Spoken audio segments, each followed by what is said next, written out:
सहनशील का जो पाठ किया आप सभी ने अच्छे से समझा और बढ़िया से याद रहे, अच्छे से याद रहे। तो इससे संबंधित एक छोटी सी कहानी कथाओं के माध्यम से विषय वस्तु याद रहती है। प्रचलित कहानी है, हमने गुरुजी सत्यनारायण गोयनका जी के मुखारबिंद से सुना है कि एक समय एक गांव के बच्चे, छोटे छोटे बच्चे एकत्रित होकर के एक जगह खेल रहे थे। खेलते खेलते जब थक गए तो एक साथ गोला बना करके बैठ गए। और जब बच्चे बैठ जाते हैं तो हर तरीके की बातें करते हैं। तो उन बातों बातों में एक बच्चे ने खीर का वर्णन करना प्रारंभ कर दिया। वो बताने लगा, बाकी के बच्चे बड़े ध्यान से उसकी बात को सुन रहे थे। वो बता रहा था खीर सफ़ेद कलर की होती है और इसमें ऐसा वो चीज़ पड़ता है, कुछ ऐसा चीज़ डाली जाती है और ऐसे चावल की बनती है और ऐसा होता है। मतलब इतना अच्छा वो वर्णन कर रहा था और बोला बहुत स्वादिष्ट होती है। सभी बच्चे मन लगा के ध्यान से उसकी बात को सुन रहे थे। उन्हीं बच्चों में से एक बच्चे के मन में बड़ी जिज्ञासा जगी कि जब ये बच्चा इतनी अच्छा वर्णन कर रहा है, खीर इतनी अच्छी होती है, तो मेरी माँ ने अभी तक क्यों नहीं बना के खिलाई। उस बच्चे को याद ही नहीं था कि हमने भी कभी खीर खाई है। तो उसके मन में जैसे ही विचार आया तो ज़्यादा उत्साहित जब हुआ तो उन मित्र मंडली में से उठ कर के सीधे अपने घर पे आता है। अपने घर पे आकर के अपनी माँ को बोलता है कि माँ, आज अमुक बच्चा खीर के बारे में कुछ बता रहा था और वो जो वर्णन कर रहा था, तो मैं ये सोच रहा हूँ कि अभी तक आपने मुझे इतनी अच्छी जब खीर होती है तो बना के क्यों नहीं खिलाई। तो माँ समझाती है कि नहीं बेटे, आपने बहुत बार खीर खाई है। तो बेटा बोलता है मुझे ये नहीं पता, तो मुझे ध्यान ही नहीं है, तो मुझे आज के आज अभी अभी आप खीर बना के खिलाओ। तो जब जिद करता है तो माँ होती है। माँ कहती है ठीक है बैठो, मैं तुम्हारे लिए एक बढ़िया सी खीर बनाती हूँ।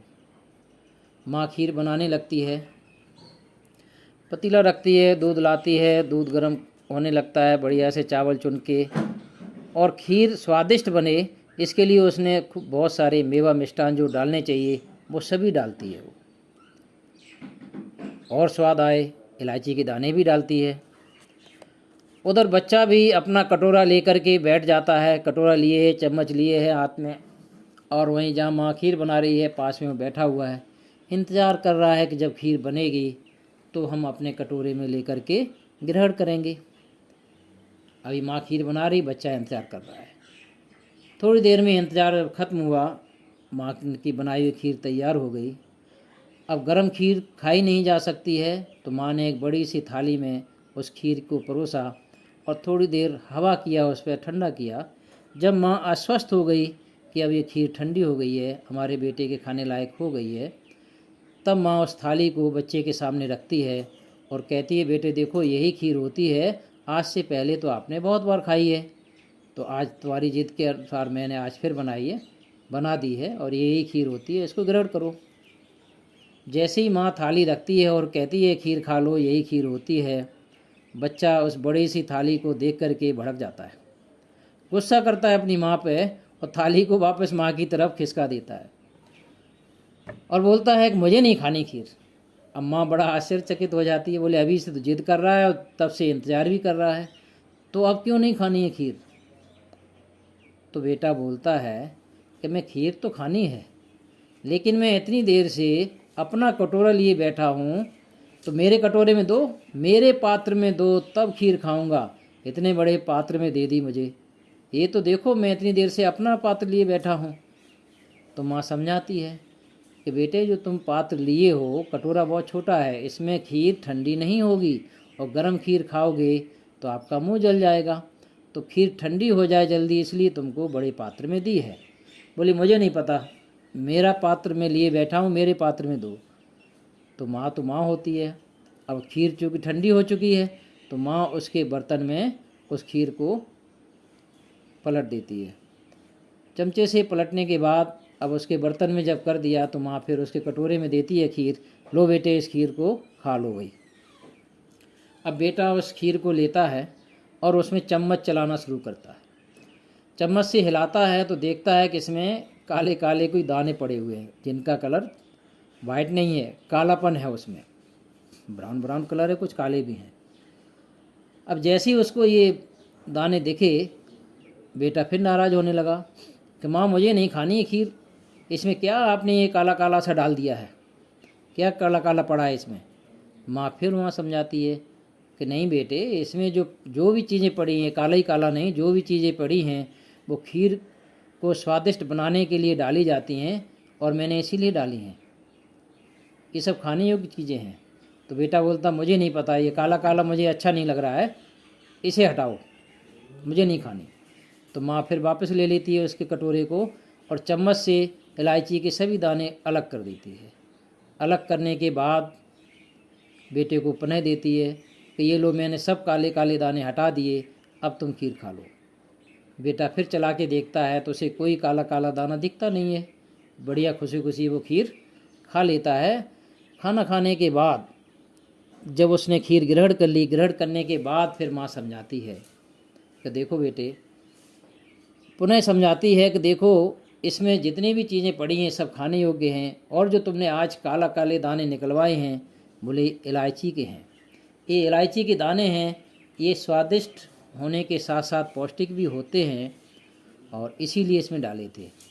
ठीक है कि आप अभी बच्चे हो, इतनी समझ नहीं आ रही है कि ये जो दाने हैं हमारे लिए हितकारी हैं, खाने योग्य हैं। आज आपको वो ख़राब लग रहा था, आज हमने हटा दिए, लेकिन जब तुम बड़े हो जाओगे, इलायची के महत्व को समझने लगोगे, तब इनको खाने लगोगे, कोई बात नहीं। ऐसे माँ उसको समझाती है, समझा करके बच्चा फिर अपने खेलने कूदने चला जाता है। तो साथियों, कहानी तो यहाँ ख़त्म हो जाती है। ठीक उस कहानी के समान आप सभी ने त्रिशरण पंचशील ग्रहण किया है। वह पंचशील उस खीर के समान हैं जिनको ग्रहण करके आप उससे पूरा पूरा लाभान्वित हो सकते हैं। अगर आपको लगता है कि ये 5 नियम हमसे संभव नहीं है कि मैं एक बार में इनका पालन करना प्रारंभ करूं, तो कोई जो नियम आपको लगता है कि कठिन है और मैं पालन नहीं कर सकता हूं, तो उस बच्चे ने जैसे इलायची के दाने निकलवाए हैं, आप भी उस नियम को अलग रख दीजिए। शेष जो नियम लगता है, अगर 2 नियम निकाल दिए इलायची के दानों की तरह, तो 3 नियमों का पालन करना प्रारंभ कर दें। जब उन 3 नियमों का पालन करते करते समय गुजरेगा और आप देखेंगे कि हम इन 3 नियमों के पालन करने से हमारा दैनिक जीवन दिनचर्या में बहुत सुधार हुआ है, हमारा कल्याण हुआ है, तो और छोटे हुए जो नियम हैं जो आपने छोड़ दिए, उनको भी पालन करने लगना। हाँ, यदि ये जिद रहेगी कि नहीं, ये हमारे धर्म ग्रंथ में लिखा हो, हमारा कोई धर्म गुरु बोले तभी हम इसका पालन करेंगे, तो उस बच्चे की तरह जिद रह जाएगी जो ये कहता था कि मेरे पात्र में दो, मेरे पात्र में होगा तभी मैं इसको खाऊंगा। तो केवल उस बच्चे की तरह जिद ही रह जाएगी। हम इस कल्याण के जो नियम हैं इनको केवल सुन के ही रह जाएंगे, उनसे लाभान्वित नहीं हो सकते हैं, हो ही नहीं पाएंगे, क्योंकि उनको छोड़ते रहेंगे।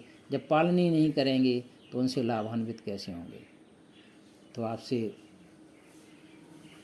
यह विनम्र निवेदन यह है कि तथागत बुद्ध के द्वारा दिखाए हुए जो भी नियम है, जो रास्ता है, वह केवल मनोविनोद के लिए ही नहीं है।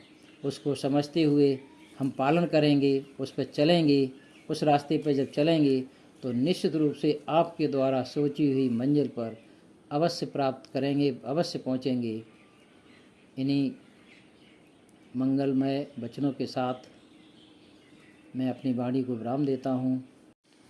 और अंत में एक विशेष बात, आप सभी से एक छोटी सी अपील है कि यदि आप पहली बार हैं तो इस चैनल को सब्सक्राइब कर, लाइक और शेयर करके इस धम्मदान यात्रा में सहयोगी अवश्य बनें।